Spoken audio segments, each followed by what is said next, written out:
Hey, all you marketing leaders out there, this episode is for you. Today, we'll be talking about change management, and there's no better time to have this discussion than the beginning of a new year when you've just minted your 2025 marketing plans or you're getting pretty close to having those final. And you need to look at which of your initiatives represent major change for your organization.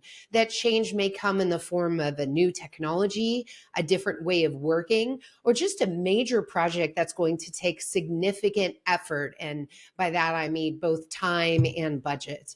All of those represent change that could be disruptive if not introduced thoughtfully with your staff. And so today we'll be talking about change prioritization and then getting buy-in and input as you go to implement change. The person I'm bringing on has written the book on change management and consults with companies for a living on change management, but once upon a time was a marketing leader just like us and gets our world really well. Before we get started, I also wanted to mention that the Industrial Marketing Summit is coming up quickly in about 2 months. It's held the end of February here in Austin, Texas. The weather should be beautiful that week, so you can, those of you from up north could take a break from the cold, and maybe you'll be in the 60s, let's hope. We'll see. We'd love to have you. A little bit about the event. It's 2 tracks. One track is strategy and branding. The other one is tactical excellence. Paul Reitzer from the Marketing AI Institute is our keynote speaker. We also have 2 workshops, so lots of great programming, whether you are a mid-level career person or a senior person within your organization. If you are working in engineering and manufacturing or a highly technical industry, this event is for you. You can learn more at industrialmarketing.com. And this event is sponsored by True Marketing and Gorilla 76. And we'd love to see you there.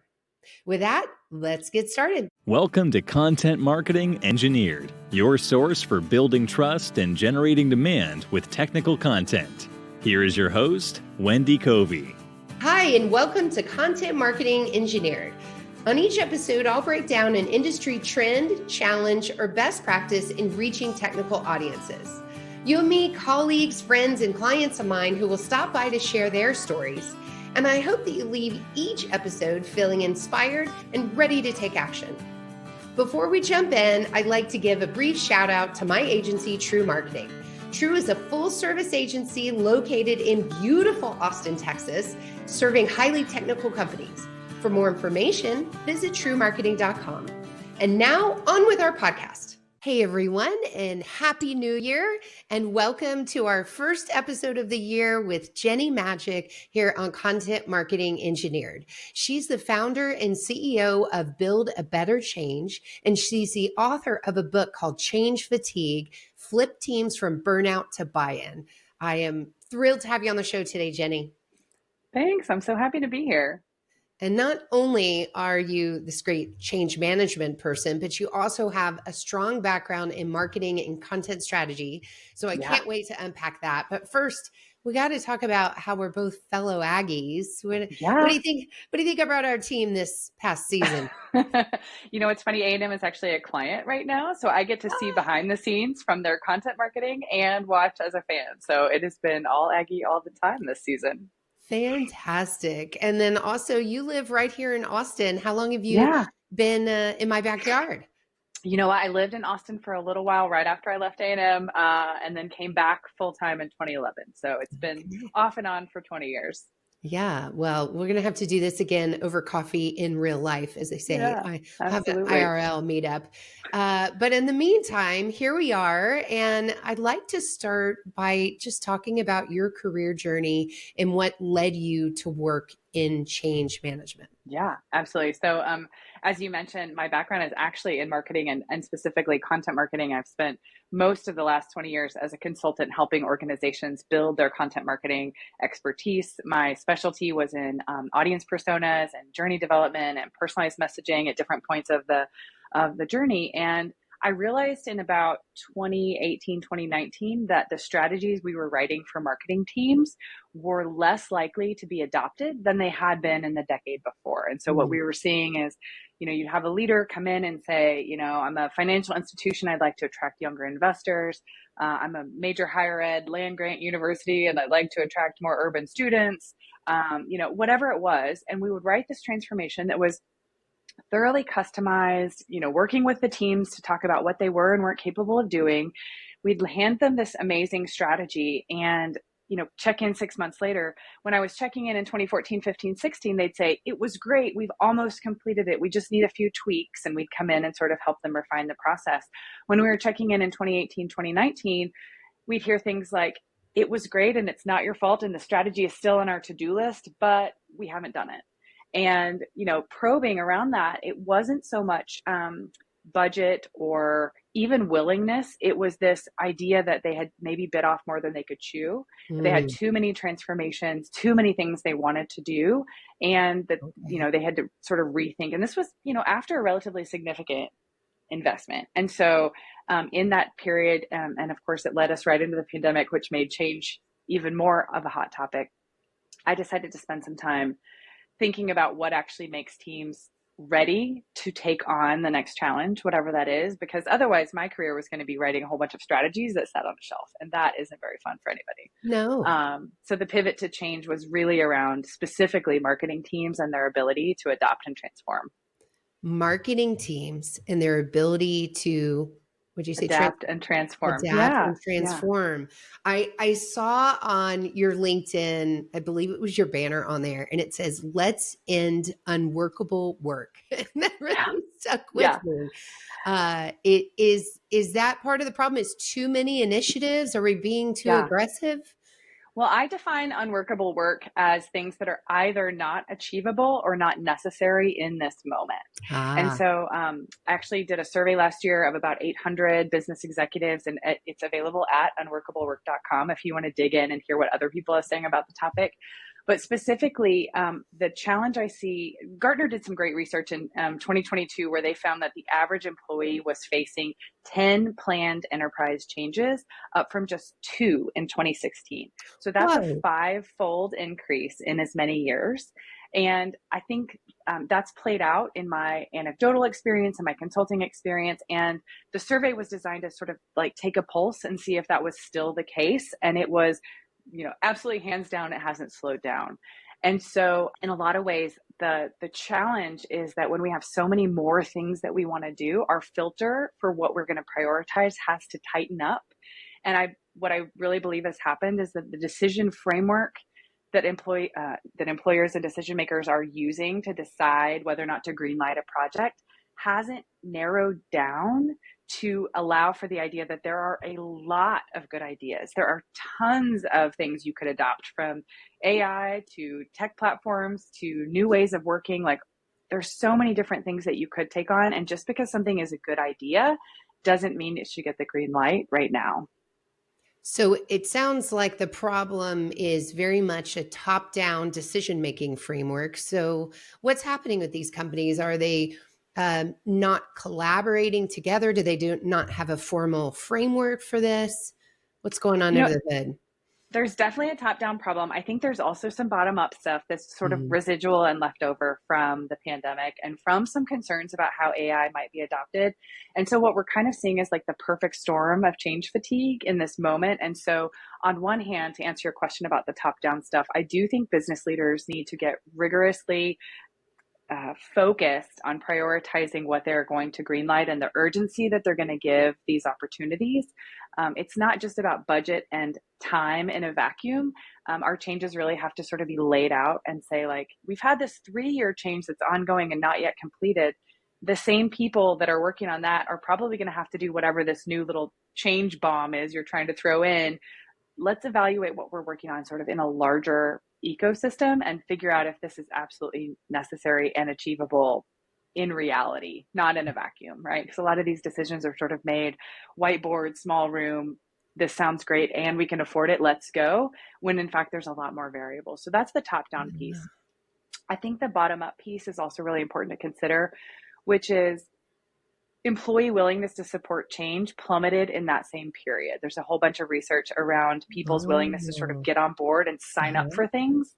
And there's a number of factors, and you can talk about, how they were treated in the pandemic or, the labor movement, lots of things going on at once. But I think the interesting framework for leaders thinking about their employees is this concept of psychological safety. And that's sort of an academic buzzword. It came out of Harvard in the 90s. Dr. Amy Edmondson is a fantastic researcher that sort of put this idea forward and proved it out as the number one differentiator. Teams that have psychological safety are able to adapt, they're resilient, they achieve more, and they have more sustainability, like the turnover is down and they're happier at work. And generally speaking, if that's not a term you're familiar with, the four domains of psychological safety are willingness to help. We're all doing this together. We all believe that when I drop my oar, you're going to keep rowing because we're all trying to get the boat across the water. That's aligned incentives, clear pathways, and eliminating competition within teams. Open conversation, the ability to say what I really think. Inclusivity, which is everybody is able to say what they really think. It's not just reserved for a certain few. And then the final one that most organizations struggle with is attitude towards risk and failure. So are we able to see a lot of things as an experiment? And when we say experiment, are we willing to accept that some experiments have to fail and that when we fail, it's a learning opportunity, not a failure? So all of that to say, organizations that have done a good job keeping their high psychological safety, people feel like they can raise their hand and say, too much change, we shouldn't do that right now, or I'm not sure what my role is in this, or I'm scared that if I do this well, I won't have a job on the other side of it. Those conversations, teams that have that are able to navigate this stuff. And so there's both a prioritization of what we're doing, as well as a nurturing of this open conversation that allows organizations to sort of navigate the chaos of the current moment. Wow. I love that perspective of what top down needs to happen and bottom up, what type of culture you need and the safety around that. I hadn't heard that term before, so I appreciate you explaining that. Wow. Okay. So you have one of the things I wanted to circle back to that stuck with me that you said too was you have initiatives from previous years that haven't been fully completed yet. And I bet that that's something that it's so easy to run towards that next shiny object that's not taken into account of we need to finish what we started here. Yeah. You know, back to the messaging project or the things that you were working on that never got implemented, right? They just stopped because there was a shiny object, right? Absolutely. It's really scary how many things have a deadline. Like, for example, we went remote.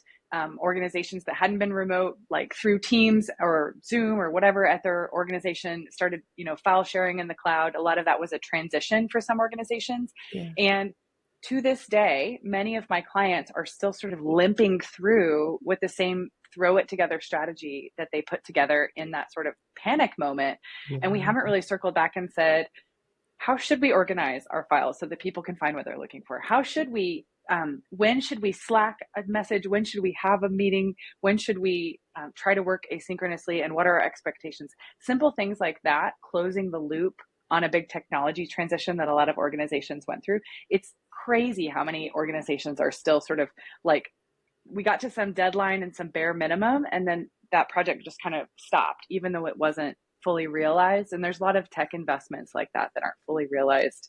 That I'm over here laughing because I feel like you must have been a fly on the wall in my leadership retreat, because we had that exact conversation of, okay, when should we be slacking versus emailing versus picking up the phone versus meeting? Because we're all over the place here. These tools are all great, but we need to define their use and what's effective, and is Dropbox still working for us, and all of that.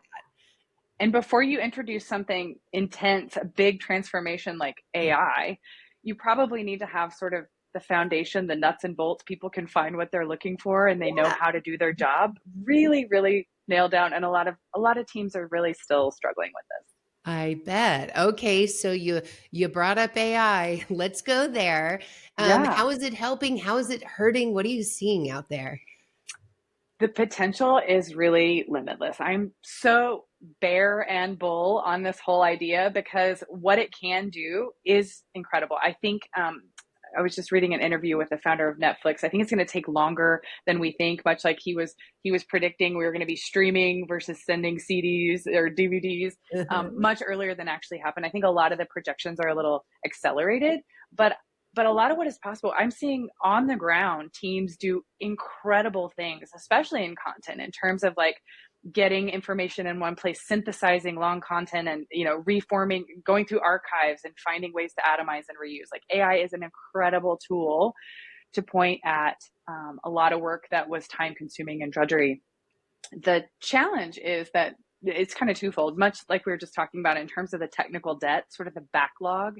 If you have, a whole bunch of archive material that has no metadata, no system of organization, no prioritization, no human layer of intelligence, it's really hard to point AI at that and have it come up with anything useful. And so that's where you're seeing a lot of teams sort of experiment with AI and sort of dismiss it as not useful, when in fact it's not necessarily that the tool isn't there. It's like garbage in, garbage out. You have to sort of be ready to move into this next phase. It reminds me a lot of the early adoption of the internet. I was, doing content strategy when people were like, do I need a website, right? Back in the day. And, they'd go hire a designer and they'd lay out a pretty website, and then 6 months would go by while they figured out what went on the homepage, right? And that's not a website problem. That's a who are we branding content problem. And if they had done the who are we branding content work before they signed the bill for the website, the whole process would have been less painful. And so it's a very similar thing with AI. There's some work that needs to be done about why would we use AI? Where would it help? What should we point it at? Is that information, scrubbed at least to a bare minimum so that it can be an interesting output? On the flip side, that psychological safety piece is really important, because a lot of those benefits are dependent on the people who are doing the work buying in and getting excited about the possibility. And unfortunately, a lot of the benefits that have accrued to business haven't necessarily been passed to employees consistently in the last 4 to 5 years, I would say. So we have folks who are like, I worked 3 times harder and all they did is fire my 2 counterparts and let me do their 3 jobs, right? Like there's been that frustration in the employee workforce that when we save time, when we save money, the benefits aren't spread evenly. There's also been a lot of reduction in force stuff from organizations that appear to be pretty healthy on the bottom line. And so, I think employees are really confused about their value as a human resource. And so when we ask the people who are going to do the AI, who are going to have to, put in the queries and change the way they work to get excited about it, there's a lot of reservations that come from, I see the benefit, but I'm not going there just so I can work myself out of a job. I'm not going there to save you time so you can double my workload. And so what we're seeing is a lot of, it's not quiet quitting. They're still doing their jobs, but that same sort of like, yeah, boss, great idea. We'll get right on that. And then a slow play, a sandbagging, a delay, let's have another meeting, kind of, basically not rowing together, not feeling like willing to help the organization because they don't feel like the incentives are aligned.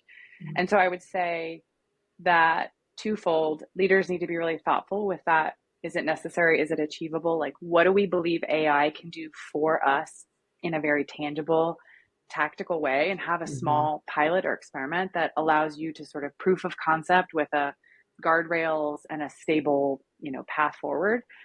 And on the flip side, I think they really also need to be thinking about, how is this perceived by the people who have to change their work? And how can I give them the confidence that the benefits of this tool will accrue to them as much as the organization? Wow. So having a definite plan and way to introduce this to your team in a positive way. This isn't here to replace you or to add more to your plate. And also I would add carving out time for those pilots, for those experiments. If you're asking your employees to try this out, you need to also carve out time for that and be really thoughtful about it, right? I like to say, I don't think many organizations have people who are sitting around, a day a week doing nothing. But when we launch a new project and we're like, this is going to be 20% of your time, something has to come off the plate in order for that to realistically happen. And unfortunately, a lot of that is sort of like, we'll absolutely take things off your plate. But then that next layer down, it's really hard to do, right? Yes. I've worked both in a corporate environment and marketing, as well as, of course, in an agency environment. And on the agency side, we do time tracking, right? Yeah, That's how agencies roll. That's how we know how yeah, long it takes to do something. But on the corporate side, we never track time. And so in many ways, time was treated like unlimitless. yes, Just throw on the projects and whatever gets yeah, done, great. And so I think that really being thoughtful about what comes off, how do we yeah, prioritize in order to make room for this, but also, like you said, make it feel like a safe yeah. thing that we're doing something that's a net positive for everyone. That's actually a really good point. One of the experiments we often do with organizations that are unhappy with their pace of change is a time tracking exercise. Ah, And there's a couple of interesting things happen when you do that. So first of all, if you ask people to honestly track their time, you're going to find resistance immediately every time. And what is going on inside the employee are a number of things that you as a leader need to understand and mitigate. One, what if I'm slower than my teammate on the same task? Two, what if I have been kind of slacking off and tracking my time is going to show that? Three, what if I show that I have space in my calendar and that's going to invite more work onto me, right? There's like a yeah, number of things that fair. are going to be happening. Uh-huh. And so I think, but to your point, agency folks know how long it takes something to run through a creative process. Yeah. And I think when folks move from a corporate to an agency setting, it's actually kind of shocking. You're like, oh, we should be able to get that done in a week. And then, the folks who've been doing agency time tracking for a while are like, it's actually 2.5 because, by the time we get through a review cycle, by the time we get Hmm. timelines aligned, by the time people have time to think and be creative, it's going to really span this amount of time. Not to mention the actual hours involved in the task. I think humans overestimate their ability to speed through tasks. And so a time tracking exercise can be a great way, even if it's just piloted around a specific change, to say like, just for this change, track time so that, we can reward you appropriately and make space in your calendar appropriately. But again, it has to be an Yes. honest transaction. As a leader, don't use that information to your benefit if you promise that it was for their benefit to do it. Yes, yes. Well, good sound advice there. Well, tell me, let's talk a little bit about the book. What was your inspiration? So probably everything we just talked about, Yeah. obviously, but why a book and why, Yeah. and when did you publish it? Summer 2023, it came out. So Okay. it's about a year and a half old. And I think for me, I have a really dear friend who's also now the co-author of that book, who is a certified change management professional. And she spends her time, an organization will decide that they're overhauling a major piece of the way they do business, and they'll hire her as a contractor to come in Monday through Friday, 8 to 5 for 18 months to like help navigate this massive change.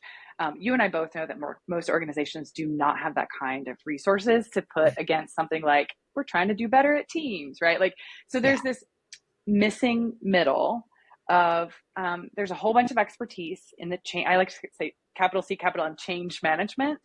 It's kind of an ivory tower. If you search online, like change management training, it gives you like 6-week courses or university certificates. And it just felt to me like there was a missing middle, like the handbook for people who were stuck in it. This is like a quick read on the airplane on the way home from the conference because you got a great idea.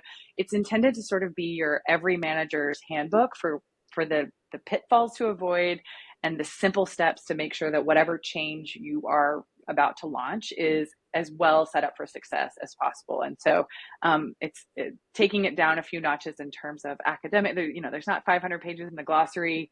It is very Yeah. much intended to be a handbook for everyday leaders to get where they're trying to get to. Very cool. And how do you define, I guess, a change with a capital C, right? One that deserves a change management plan, if you will, versus Yeah. just normal business, pivots. Um, yeah. IDEO has this lovely framework that I like to think about. So they talk about evolutionary versus revolutionary change. Mm. And they were talking about it in terms of like rolling out a brand and a change to your consumers. But I think it's really relevant in this context as well. So evolutionary change is sort of, we all know it's incremental, right? I'm going to lose weight by changing my diet 3 days a week on dinner, right? Like it's just a little tweak of what's already happening. And it typically doesn't involve significant reallocation of resources. And it typically doesn't involve a huge mindset shift, right? Like we were already trying to get healthy. We're just moving more in the direction, right? And so those are what happen all the time, day in and day out. And I think those need to be thought of as just sort of evolving and growing and getting better at what we do. I think of a change as anything that involves people having to change how they work, how they think, or what time and money need to be allocated towards it. So if we're going to invest in a major tech platform and people are going to have to, instead of, keeping notes in their notebook, they're going to have to, keep customer notes here in this other way. That's a behavior change. It's a mindset shift. It's a tech adoption. All of that together would make me think that something like that needs some kind of change approach. The beauty of the book is that I think this is a muscle that you can apply to everything. I find myself using some of these skills like at home with my family, right? Like getting people to buy in to an idea that has to happen is just a skill that we all need. And as change continues to sort of be all of our problem, instead of, we used to have like an innovation office or, folks in the C-suite whose job it was to like figure out what our 5-year plan was. And it feels like that's very different now. Change is just everywhere, all around us, democratized, and everybody needs to get a little better at that muscle, I think. Agile thinking, Jenny. Yeah, Exactly. absolutely. I love that. I'm sitting here thinking I could apply this book with my husband too, obviously, do some Yeah. change management there. Yeah. One of my favorite little nuggets in the book is this idea of using decision criteria when you're trying to decide something. And anecdotally, like this is, I apply it to how we're choosing vacation as much as how you're choosing a tech platform, right? Which is like, these are the things I care about on vacation. And most people stop there. But when you weight those criteria, you're like, no, it's actually really important to me that I get to, lay by a beach. It's more important than these other criteria. And so you sort of weight criteria, and it gives people just, a framework to talk through rather than, the highest paid person in the room, the hippo, getting to make the call on what's important, letting people, how are we making decisions? And I think organizations that are really smart are starting to define, along with their mission, vision, and values, they're starting to define their change philosophy too. Like, when do we take every good idea and squeeze it in? Do we have a prioritization method that we follow? Is it, whatever the boss shiny object sees, like those are all change philosophies, whether or not they're documented. And organizations that are trying to avoid the pain of this particular problem are getting better at sort of writing down and staying within a change diet, so to speak. Yeah, formalizing their process and then sticking to it, Yeah. having rigor. Yeah. Very good. So we probably have a lot of people listening who are marketing managers, directors, CMOs. They have, I'm going to guess, have just minted or in the process of minting their 2025 plans. What Yeah. advice do you have for them? So one is, don't organize change by your org chart. So a lot of organizations are really sort of committed to, like, we have this new analytics tool we're rolling out. It needs to go to the person whose job is most closely aligned with analytics, and they're in charge of it, and they're going to dictate like how information flows through the organization. I think the more thoughtful approach is to be transparent about what's happening and why it's necessary, why we think it's achievable, right? That decision framework being out front. But then also tapping folks in different parts of your organization who may or may not be as relevant to the change, but who have organizational influence, who have historical knowledge about either the topic or the people that are going to have to change. And I think there's almost always folks throughout the organization who sort of hear about a change happening, have opinions, have thoughts, would like to be included, but they're not in the sort of lane. Mm-hmm. And so they get left out until something is pretty far down the decision-making process. By definition, all change is loss, right? So anytime we move from one state to another state, we left the other state behind, whether that's something we're really excited about, like, yay, I'm getting married, like I'm leaving my single state behind. Yeah. All change is lost. When you leave out your influencers, your resistors, even the folks who are going to have an opinion about something, and you leave them out until the change is pretty solid, you are just asking them to resist and cause problem and slow play. And we talked earlier about how it's really easy to sandbag a project without getting caught. It is very easy to sort of make things, put a little gunk in the wheels and make things go slower. And so I would say, tap into places in your organization where you know there's going to be opinions. Don't hide from them. Burying resistance doesn't get rid of it. It just hides it where you can't deal with it. And so if you invite those people in as part of a cross-functional opinion committee or whatever, with a really clear RACI, like they're just being consulted, they're not making the decision, but making sure everybody who is going to later have an opinion about it is brought in early, it really disarms. And often you find there's things bubble up in those conversations that help make the change better, surprisingly, from, you know, from outposts that you wouldn't expect. So I would say don't lead change directly by the org chart. It reminds me of, again, back to my corporate days, we were in a very consensus-driven organization, and there's good and bad, right? It takes more time to do what you just described. But by the time you get to actually putting that change as the official thing, everyone knows about it, everybody gets it, they feel heard. It really was effective. And I've tried to emulate that as I started the agency so many years ago. So I'm right there with you. I feel like it's worth putting in that time. Yeah. And I would add that a lot of the cost of time is meetings. So like if you put 10 people in a room who make 100K, you can calculate the cost of that meeting. Right. The beauty of everything we've been through with the pandemic is that people are getting better at asynchronous collaboration. And so I think it's less of consensus driven decision and more of here's what we're doing. The people closest to the change have come up with this structure, outline, plan on a page, plan of action, direction. Right. Okay. Here it is. Here's an anonymous way to comment. Speak now or forever hold your peace. And so it's less about that, like getting everyone in a room and giving everyone the microphone, because then you'll get some ego involved and all that. But just at least making sure that it's transparent, it's public, feedback has been solicited, so that later when someone's like, I don't love how this came together, it's really easy to say there was a process. We took the feedback under consideration. You know, here are the things we heard that we weren't able to do. Here are the things we heard that we incorporated. So again, it doesn't have to be to give your feedback here. Yeah. It doesn't have to be that like, oh, we're going to take 6 extra months and like make sure everyone's been consulted. It can also just be a drive-by awareness piece. Yeah. Good. Okay. Any other parting advice for these managers looking at, oh, maybe I have too much here. I'm worried about burning out my staff. What would you say to them?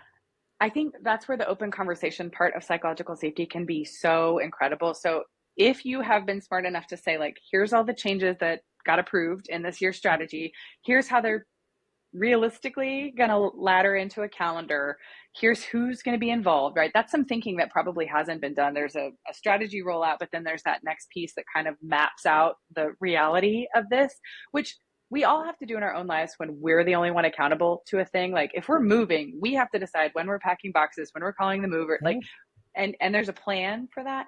Our change leaders need to sort of map out all the things that are going to impact their team. And I think that's a great place for a drive-by.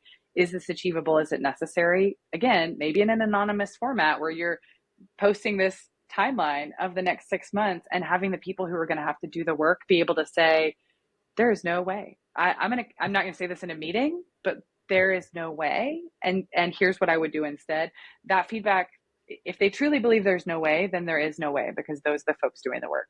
And so getting that information earlier rather than hiding from it will definitely help refine those plans into something that people can actually, again, buy into. Because if they had the chance to say, if you just remove this one, I think we could do the other 4, those other 4 are now going to sing.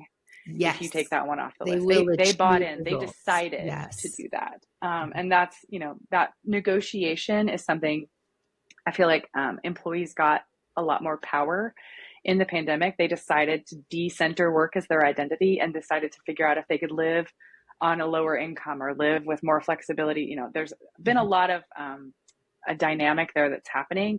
I think leaders that accept that their employees deserve a chance to negotiate how work happens are going to be more successful in achieving what they're trying to achieve. Okay. Gosh, Jenny, what a great conversation. Where can people connect with you and find the book? Yeah, I loved connecting with people on LinkedIn. So I'm easy to find there with my unusual last name.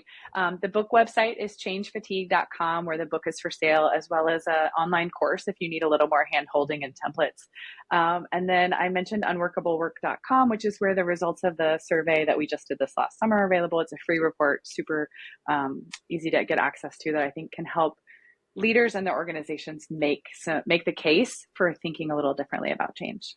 Great. Well, thank you so much for being here today, Jenny. Appreciate you. It's been such a pleasure. Take care.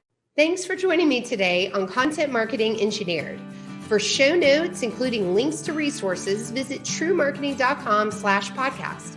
While there, you can subscribe to our blog and our newsletter and order a copy of my book, Content Marketing Engineered. Also, I would love your reviews on this podcast. So please, when you get a chance, subscribe and leave me your review on your favorite podcast subscription platform. Thanks and have a great day.